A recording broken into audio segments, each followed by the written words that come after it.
सिंधुदुर्ग जिल्ह्यात कोणताही अनुचित प्रकार घडू नये यासाठी 24 मार्च मध्यरात्री ते 7 एप्रिल मध्यरात्री 12 वाजेपर्यंतच्या कालावधीत मनाई आदेश लागू केल्याचा जिल्हा दंडाधिकारी अनिल पाटील यांनी कळविले आहे।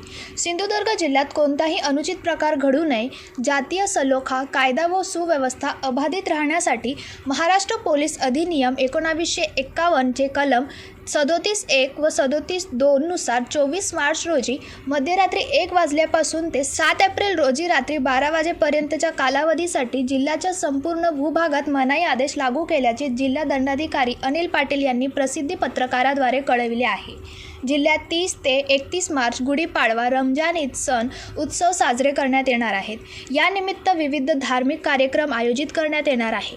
यापूर्वी राज्यात उत्सव कालावधीत अनुचित घटना घडलेल्या असून त्याचे पडसाद राज्यात उमटून विविध राजकीय पक्ष व संघटना आक्रमक झालेल्या आहेत। त्यामुळे आगामी काळात त्याचे पडसाद जिल्ह्यात उमटून जातीय तणाव निर्माण होण्याची शक्यता नाकारता येत नाही। त्यामुळे मनाई आदेश लागू करण्यात आले आहेत। पंकज मडे, जनशक्ती, सिंधुदुर्ग।